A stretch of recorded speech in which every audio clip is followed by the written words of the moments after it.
Donc on a ici 2 élèves de Roumanie qui travaillent aussi sur le sujet et moi je suis dans le groupe français.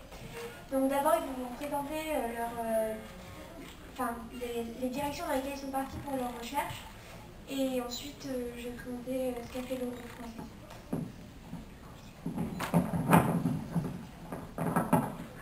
Bonjour, on va commencer à présenter notre partie, la partie roumaine. Je vais parler en français, mais mon collègue il va présenter en anglais. J'espère que tout sera clair, mais si vous aurez des questions, je vous prie de les poser. Donc, c'était quel notre sujet? On doit placer un minimum de capteurs dans un bâtiment pour identifier exactement la localisation d'un intrus. Mais les capteurs, ce ne sont pas des capteurs normaux, ce sont des capteurs qui réagissent en 2 situations. La première, quand il y a quelqu'un dans la salle du capteur, mais ils réagissent aussi quand il y a quelqu'un dans une salle voisine. Par exemple, si on a 3 salles dans une ligne, et on met un capteur dans la salle à gauche, le capteur réagit s'il y a quelqu'un dans la salle à gauche où le capteur est, mais aussi s'il y a quelqu'un dans la salle à droite, son voisin.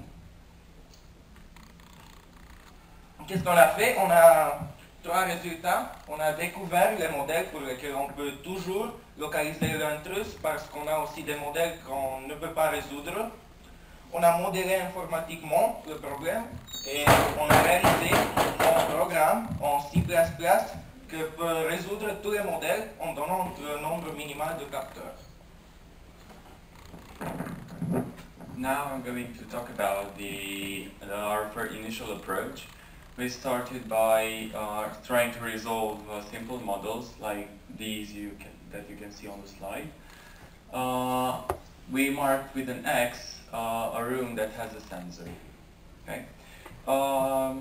Surprisingly, we found models that couldn't be solved, like this one. Either way you try to complete it, you won't get anywhere, but we'll see on that later. We also found it hard to resolve models that are very complex like this too, because you don't have the certainty that the number of sensors you get is the minimum one. We also try to obtain a general rule, but we needed a better modeling for that.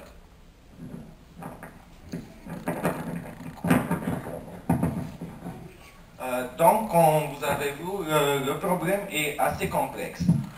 C'est impossible de trouver une formule qui marche pour tous les modèles et c'est aussi de plus en plus compliqué de trouver une solution manuellement pour les modèles plus grands et plus complexes. Alors, qu'est-ce qu'on a fait? On a décidé d'utiliser la puissance de calcul brut des ordinateurs pour nous aider à trouver les bonnes solutions. Premièrement, il fallait... D'abord, on va utiliser un peu l'idée du cas réaliste qu'on a utilisé au départ. Donc, on a commencé avec le cas le plus simple qui est celui de lignes en fait. Donc là, comme vous pouvez le voir, il y a des lignes avec les capteurs qui sont déjà placés. C'était juste pour vous montrer à peu près à quoi ça ressemblait. Et on a obtenu quelques règles, justement. Donc les règles, en fait, dans ce sujet-là, on doit séparer pour n pair et pour n impair, en fait. N étant le nombre de pièces au total. Pour n pair,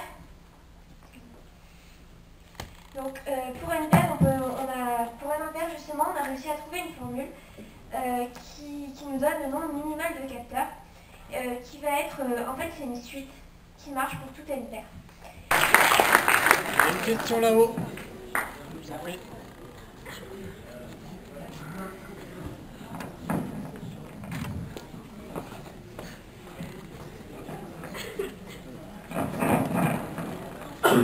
Excuse-moi, bonjour d'abord. Est-ce que tu peux juste remettre les graphes à 2 étages, s'il te plaît? Ce que tu avais fait dans ton diapo.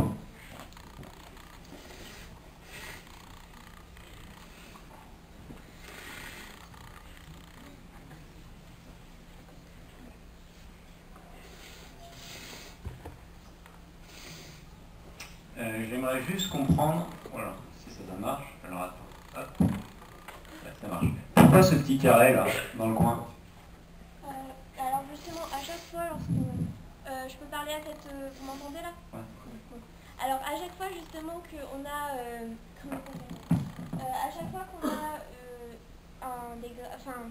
des schémas, au départ, lors des premiers n, donc lorsque n est relativement petit, en fait, c'est assez aléatoire comme cas, c'est-à-dire qu'on peut déterminer la solution, mais qu'elle appartient rarement à une règle. Parce que en fait, justement là ici, ça ne peut pas appartenir à une règle, parce qu'en fait, c'est pareil avec un capteur, par exemple, si on est dans une ligne, où il y a beaucoup de choses comme ça. Par exemple, dans une boucle, avant 7, c'est trop aléatoire pour être mesuré. Donc là, j'ai mis à peu près toutes les expérimentations qu'on avait fait, mais ça commence réellement à partir de 6. Voilà. Tes capteurs, ils sont en vert? Oui. Et le but, c'est d'en mettre le moins possible. C'est ça. Le capteur, il peut capter sur une pièce à Mais en fait, côté. que si on met deux capteurs l'un à côté de l'autre, ils interfèrent l'un avec l'autre. Si on en met seulement deux, en fait, on va refaire un schéma. Donc, imaginons qu'on a deux pièces ici. Alors, si on met un capteur ici, forcément, là on a une porte. Donc, si on met un capteur ici, le signal, s'il y a une personne dans cette pièce, ça va être celui-là. Et s'il y a une personne dans cette pièce aussi, ça va être le même signal. Donc, il va être impossible de déterminer. Et on ne peut pas mettre seulement deux capteurs côte à côte. C'est pour ça qu'il a fallu en mettre un troisième pour dépousser justement. D'accord, ok, merci. D'autres questions? Est-ce qu'il y a une autre petite question pendant que les autres s'installent? C'est une question sur le programme que vous avez fait. Donc vous testez toutes les possibilités imaginables pour VF, c'est ça? Ouais. C'était VF le nom. Du coup c'était très très coûteux en termes de mémoire, c'est-à-dire que vous testez 2 puissance n possibilités. Est-ce que vous avez pas imaginé des algorithmes un petit peu moins coûteux pour pouvoir explorer plus de maisons ou de choses comme ça?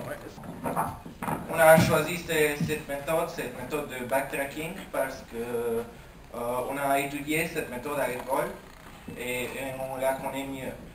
C'est très coûteux, mais comme j'ai dit, on l'a optimisé beaucoup parce que l'algorithme original est beaucoup plus coûteux que le nôtre. Merci.